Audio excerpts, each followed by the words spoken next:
But our view has always been, since the Communist Party was first established more than 100 years ago, that the partnership and brotherhood and sisterhood of Jews and Palestinians in this part of the globe is a must. We divide humanity not according to nations or peoples or ethnicities or religions.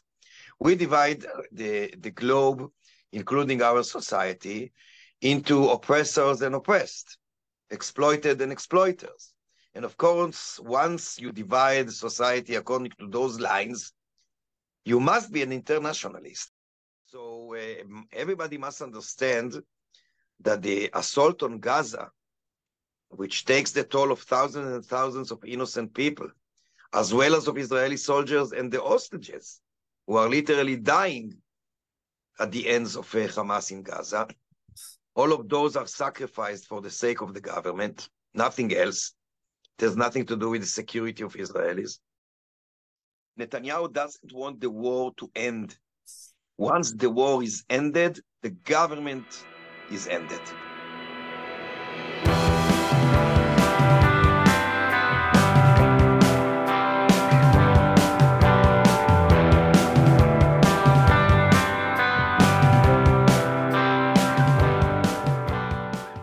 Hello, everybody. Thanks a lot for tuning in again to our next episode of Die Freiheitsliebe im Gespräch. Today we have a very interesting guest that is Dr. Ofer Cassif from Israel.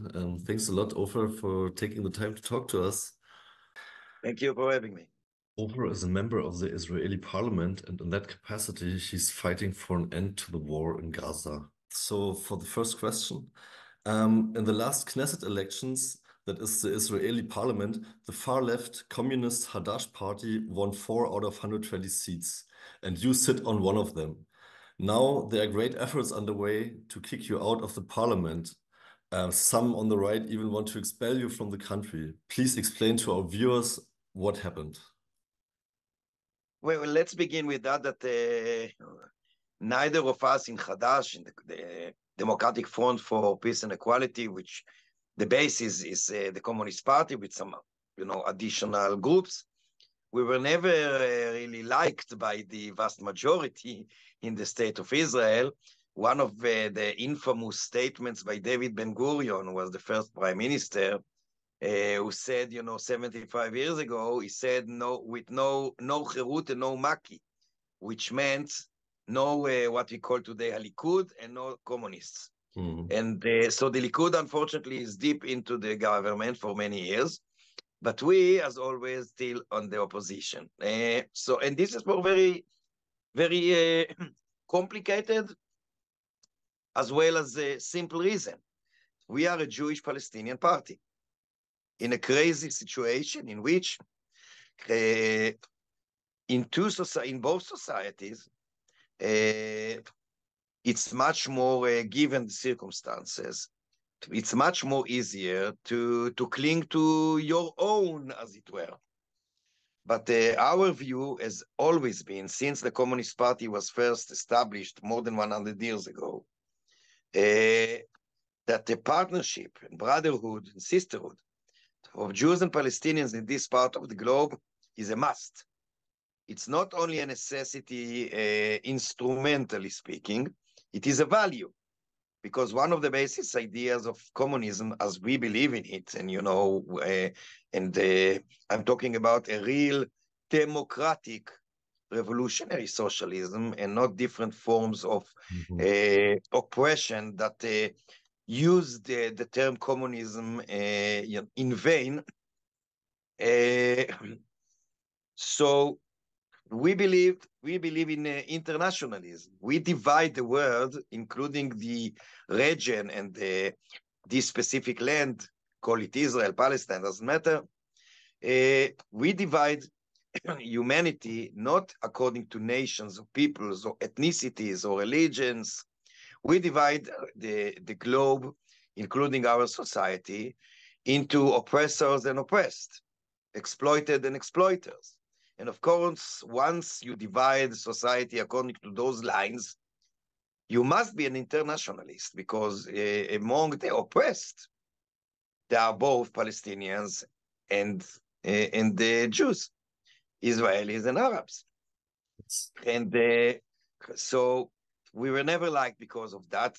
This is the general picture. Now, what's going on in the last 13 or 14 months since the terrible, terrible fascist government was formed is that there is a massive attack, not only on the Palestinian people in the occupied territories, first and foremost, but also on any remainments of democracy that still are in the state of Israel proper.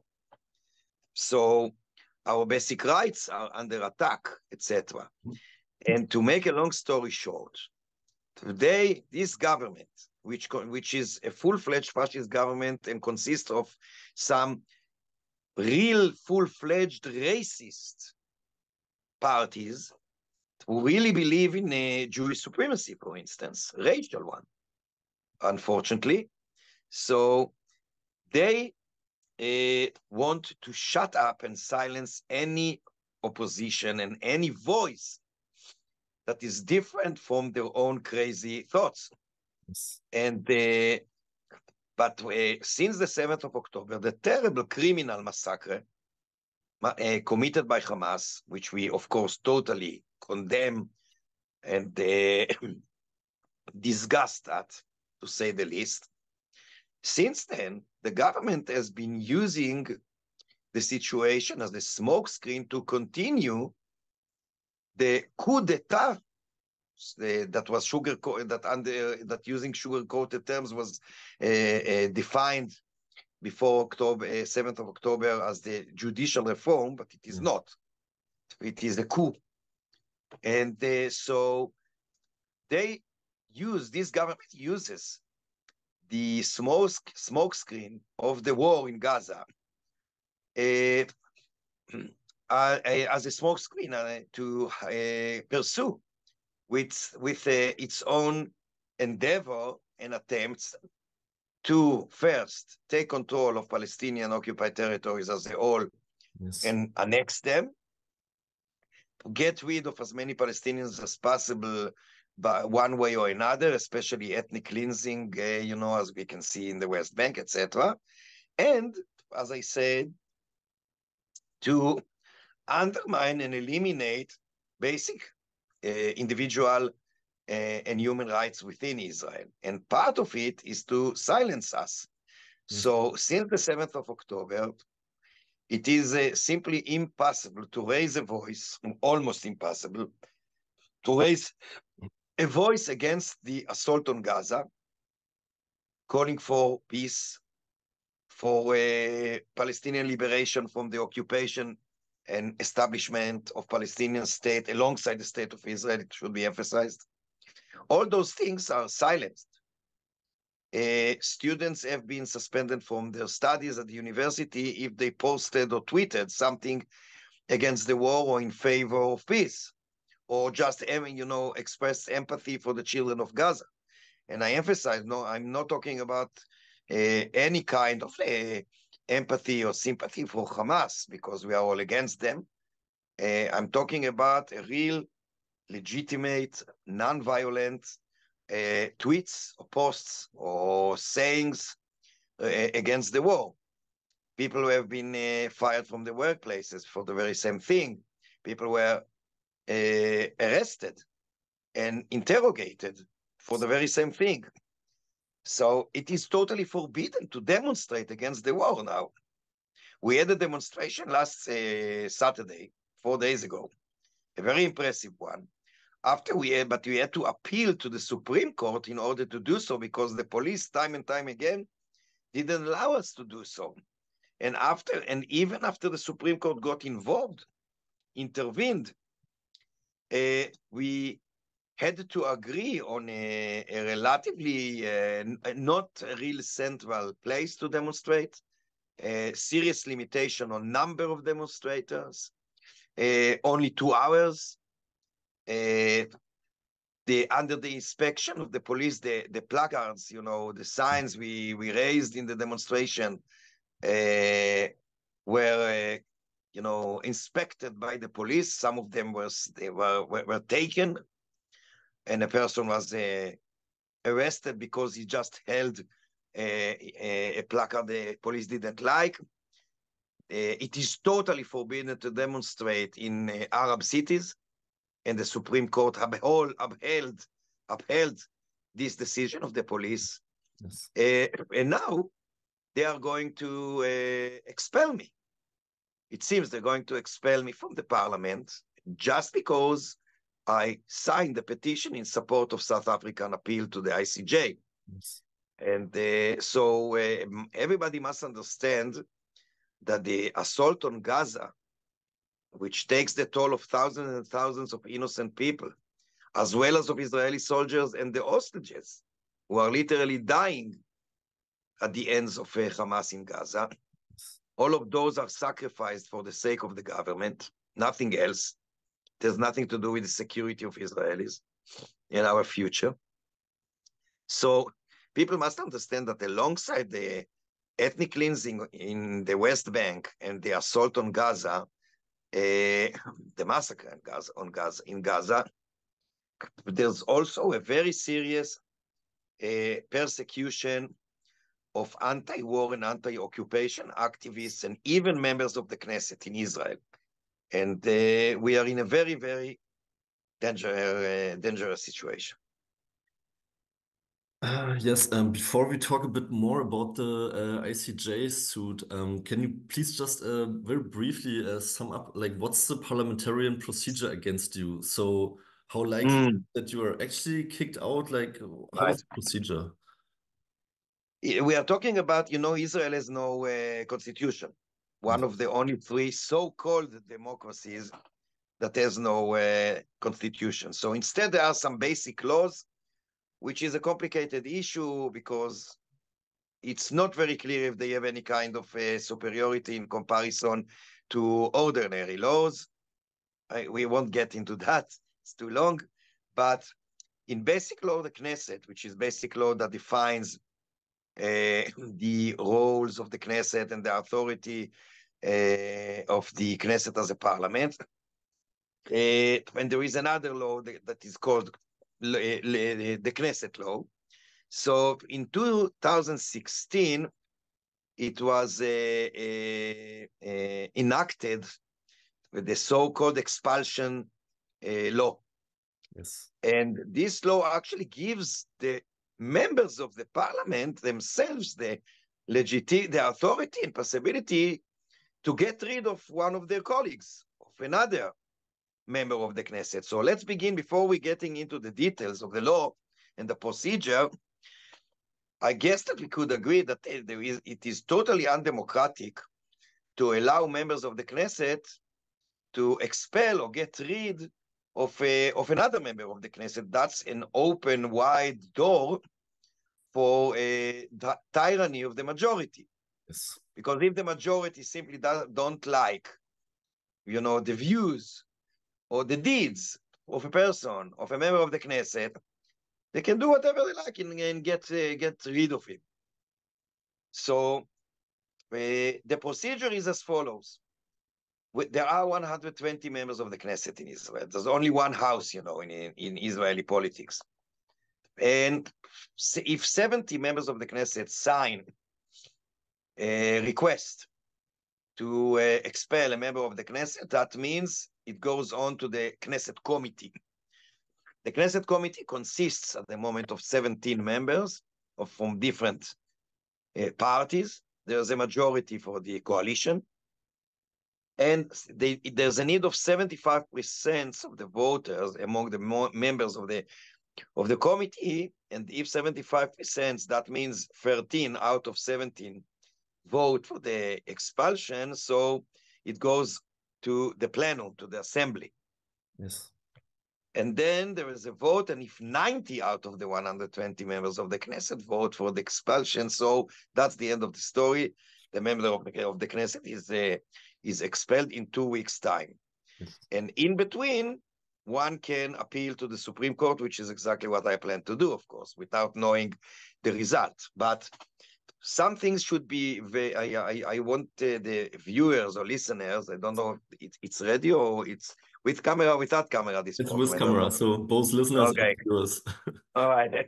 So anyway, I want to explain why it's so dangerous and why I hope that the international community, will be aware of that and do something about that. That's not a personal issue. That's a pure political persecution, which happened to me, but that's contingent. First of all, I said before that the law itself is undemocratic, and I explained why. But look, the law is very clear. It says that there are only three reasons or rationale that can allow members of the Knesset to expel another. One is that if that member expressed any support for terrorism. Yes. Secondly, expressed any support for armed struggle against Israel. And third, expressed any support for racism. Now, the member of the Knesset, who belongs to a fascist party, it is called Israel Our Home, led by Avigdor Lieberman, that is, perhaps you know him, his name. So he initiated this motion, and he said that my signature on this petition should be seen as a support for armed struggle against Israel. Now, this is a totally nonsense. First, because in the petition that I signed, there's only a call to investigate whether Israel is guilty in genocide in Gaza. And most importantly, the bottom line of the petition calls for ending the war.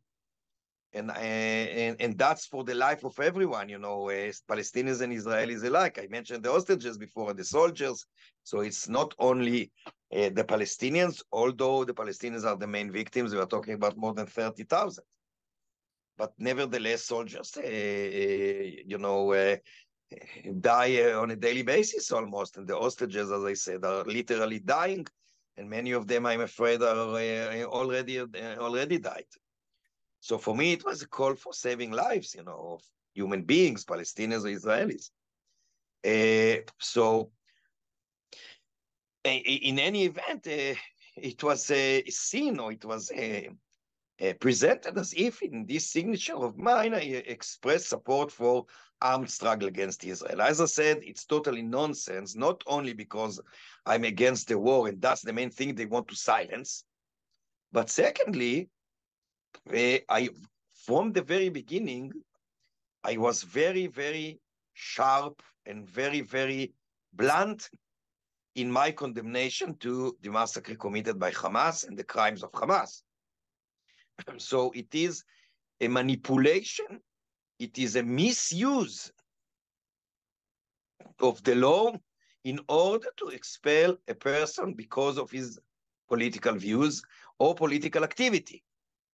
That's a very dangerous thing, and that should ring a bell specifically for Germans who know exactly what happened in the beginning, in the early 30s, vis-a-vis the Communist Party. And so we know perfectly well that the excuse, what was the excuse in setting the Reichstag in fire as an excuse to criminalize the Communist Party. So it is the same here, to the extent that they look for an excuse to expel me, but in the future, that's only the beginning, it's not the end. If they succeed, and they will, it's pretty, and I will say something about it with your permission. If they succeed in expelling me, and again, that doesn't matter if it's me or another, it's the principle and the political persecution and silencing. If they succeed, so what is the meaning or the consequences of identifying, objecting to war with supporting the enemy? Yes. It means that if tomorrow you raise, and by the way, it already happened in demonstrations, if tomorrow one raises a placard saying, stop the occupation, that may be interpreted immediately as a support for the enemy and armed struggle. So everybody must be very cautious and very, very aware of the danger that once a member of the Knesset with immunity is expelled for something that he did in order to stop a war and in order to check if there are crimes, that member of the Knesset with the immunity is accused in supporting armed struggle, despite, of course, the condemnation I spread it here and there all over the place. That means that tomorrow everybody is going to be exposed to political violent persecution. You raised something, or you said, you wrote something, you tweeted, stop the occupation, you are immediately with the enemy. That's a terrible, terrible fascist development that should be stopped. And unfortunately, and I finish with that, unfortunately, too many members of the Knesset who are in so-called central left parties join forces with this endeavor. Yes, yes. Okay, that's a really good point. But let's go back for a second to the ICJ case. Just to remember our viewers, South Africa filed a suit, like a lawsuit, against the state of Israel at the International Court of Justice in The Hague, because they accuse Israel of committing genocide in Gaza since 7th of October. And I guess you followed the suit because you supported it. I guess you followed it at least to some extent. So could you please maybe remind our listeners and viewers, just give a small overview what was said like in the first day of the hearing when South Africa laid out its case? Just a brief reminder what was said. First of all, I want to correct you, please, with your permission. As far as I see it, the appeal of the lawsuit by South Africa to the ICJ is not against the state of Israel, it's against the government of Israel that dictates the policy. In my view, what I've been doing, of course not alone with my comrades, is not against Israel, it's against the government of Israel, and it is for the Israelis. Because I think that the government of Israel puts the Israelis at risk. Because the government of Israel carries on with this assault on Gaza, as I said before, in order to survive. For the only reason is its own survival as a government. And they are ready to sacrifice not only tens of thousands of Palestinians, but also hundreds of Israeli citizens for the sake of its own survival as a government. So in that sense, my signature in support of that appeal is to basically to stop the war and save lives. And in my view, to save also Israelis, because the government does exactly the opposite. And when the government if you like, Netanyahu's, Ben Gvir and others, all those thugs, this government is the main enemy of the Israelis at the time, at the moment. Yes. They are the main enemy of Israelis, of the Israelis and Israeli society. And I'll do whatever I can legally to stop this government in order to bring better future for everybody who lives here, of course, including the Israelis.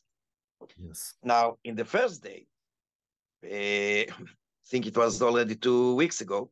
Yeah, 11th of January, Thursday. Yes.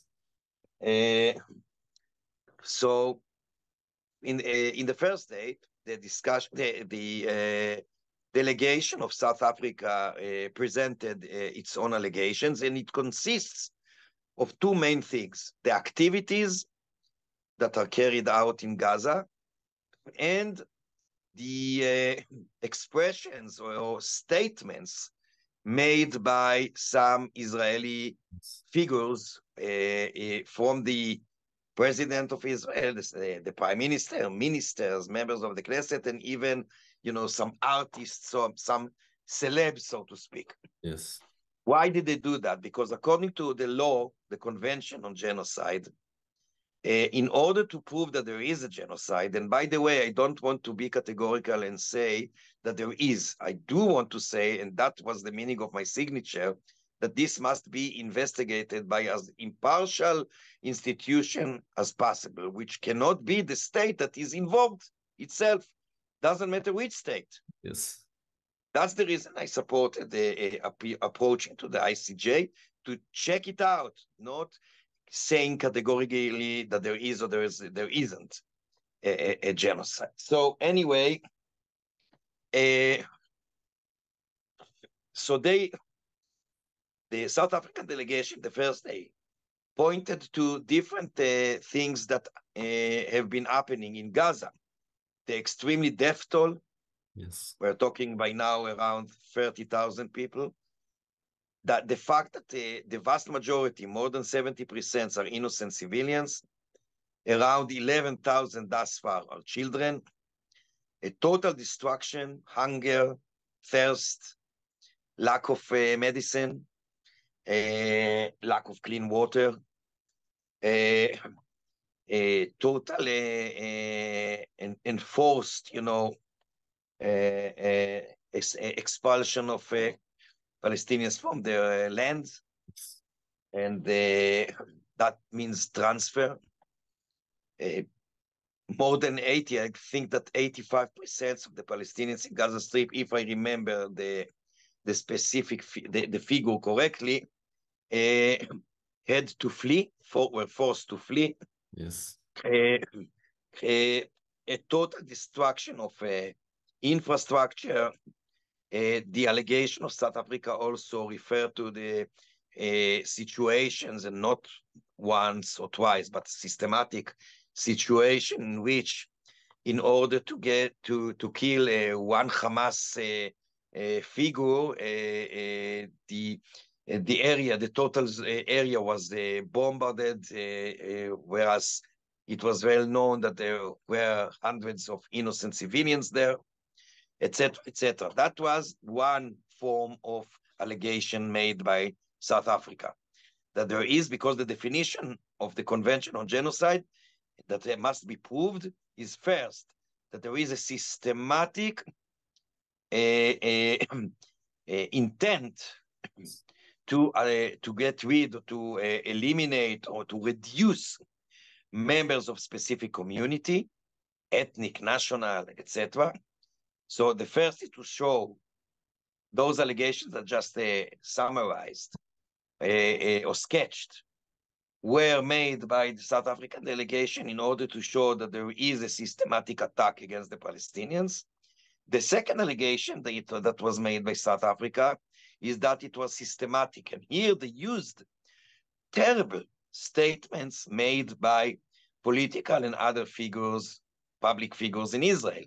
For instance, when Prime Minister Netanyahu compared the Palestinians in Gaza to Amalek. Yes. Amalek is a kind of a people, a biblical people that is identified as a people that deserves, or that should be totally eliminated. So when a prime minister refers to the Palestinians in Gaza as Amalek, claimed South Africa, it is understood as a legitimization, not to say a call to eliminate the Palestinians. They also refer to a president of Israel who said that there are no innocents in Gaza. Some members of the Knesset, including the vice speaker of the Knesset, who said 3 times that Gaza should be burnt down totally. Another member of the Knesset, the same party, the Likud, who said that Gaza should be exterminated. Yes. Literally used this term in Hebrew. So they try to show that the two main components of genocide, according to the convention and the international law, do exist in this situation. Hence, the lawsuit is sound and should be accepted as such. This was, generally the allegations of South Africa. Yes. And the day after, it was dedicated mostly to the Israeli delegation who tried to refute the accusations made by South Africa. And the main thing that the Israeli delegation said was that Israel was viciously attacked by Hamas, and I accept that, it's true, and that the Hamas did a genocide-like act. I also incline to accept that. And that Israel now is defending itself as a state, and that everything that goes on in Gaza is part of the self-defense that Israel is entitled to. So those are the main, both sides' arguments regarding the genocide thing. And we'll see what the ICJ decides. I would even add that they also invested a great amount of time on just smearing South Africa, like just saying they are the like accomplices of Hamas or the lawyers of Hamas. Like it was, I don't know, in my eyes it was disgusting, but yeah. I agree with you, but you asked me, what were the arguments? We can hardly Yeah. refer to those as arguments. Yes, sure not, sure.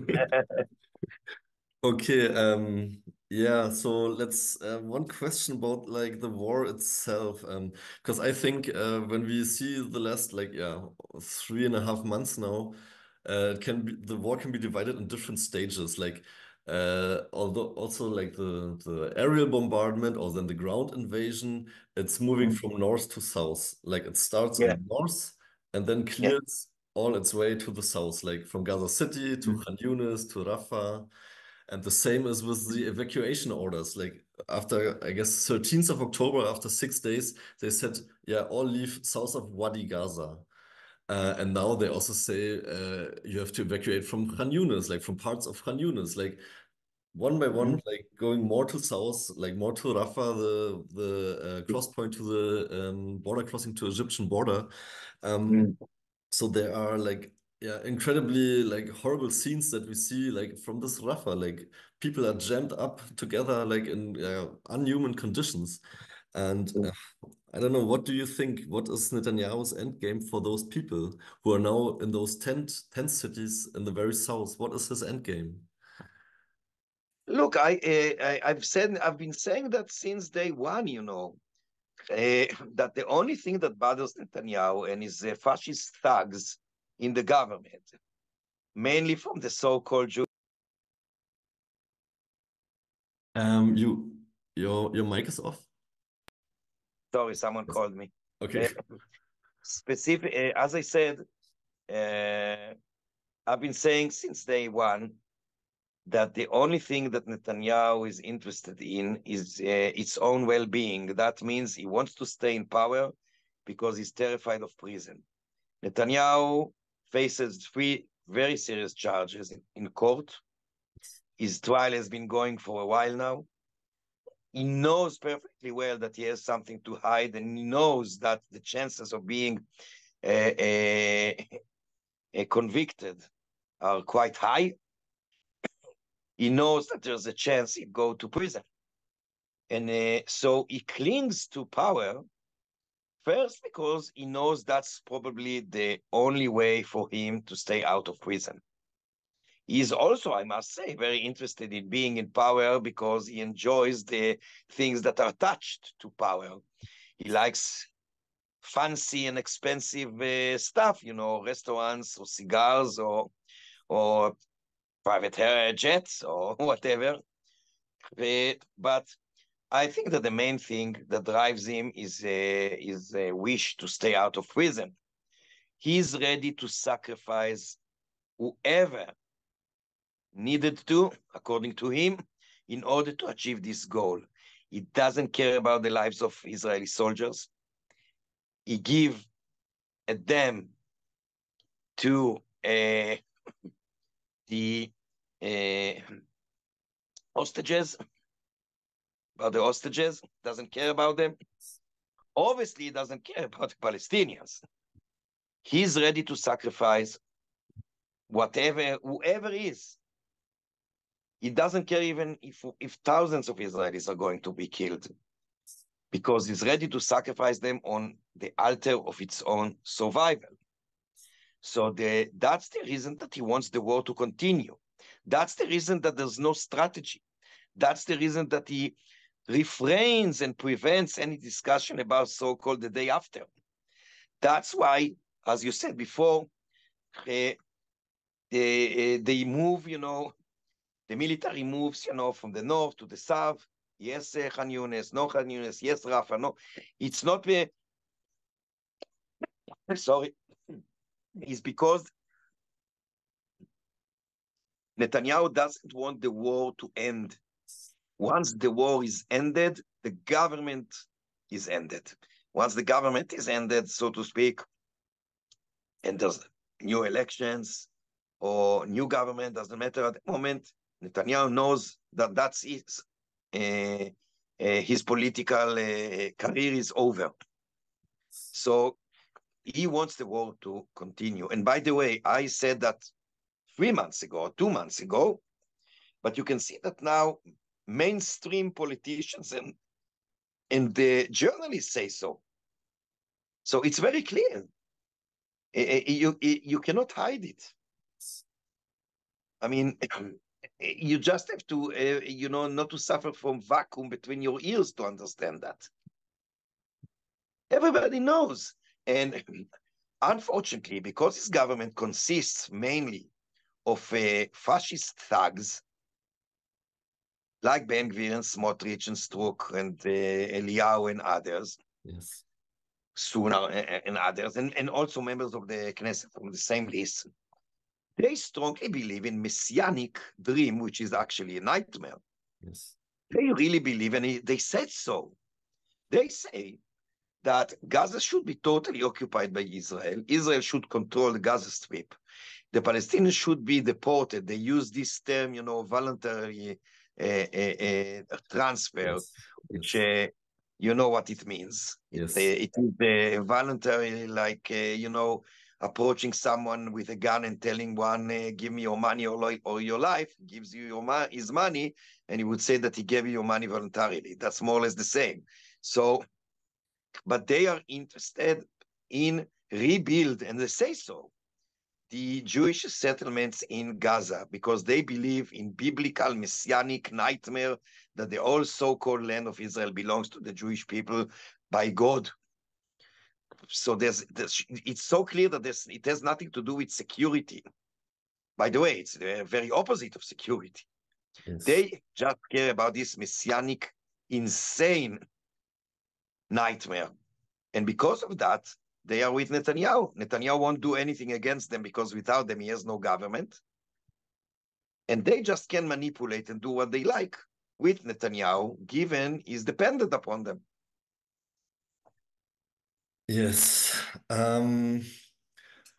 So okay, like to sum up a bit, like so we talked much about the horrific nature of the war itself, then about like the South Africa's case at the ICJ, then we talked about fascist elements in the Netanyahu government and their hypocrisy and their lying and just their vile rhetoric.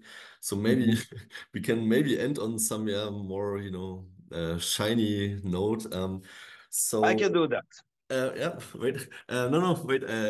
I want to say on Saturday in Haifa, there was this like which is the third largest city in the country. There was a quite large demonstration, like remarkably, it was a joint Jewish-Palestinian Yeah, demonstration. And yeah. just for you to know, I myself lived for quite some time in Haifa, so I know a bit about the diversity of the city and that Yeah. different groups can live in relative calm together without killing each other. So my question is, you think that Haifa can maybe become like the focal point of a real anti-war protest? Like, is there such a thing? Do you see hope in the anti-war movement in general in Israel, or is it very minuscule and minor only? Look, just forgive me because if you just give me 1 second. It's all right. We can cut this out. Don't worry. Okay. Uh, anyway, so look, there is an impressive, historically speaking, anti-occupation, anti-war, and peace movement in Israel. Consists of Jews and Arabs together, and the internationals as well. Yes. And the demonstration under the duress, under the circumstances, with the, as I said before, with the pressure by the police, with the limitations forced and posed on us by the police and the court, and with very sensitive and emotional times that we face.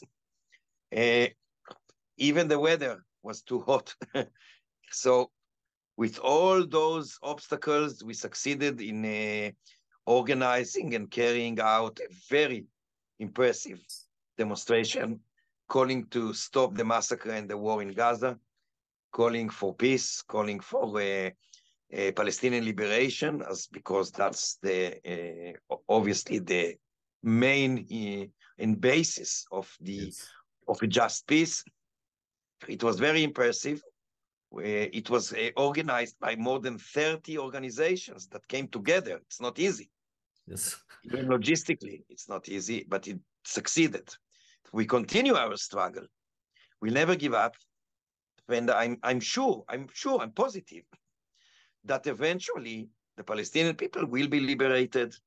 The Palestinian people, which is entitled to its own self-determination, will get its own independent state in all the territories that Israel occupied in June 1967.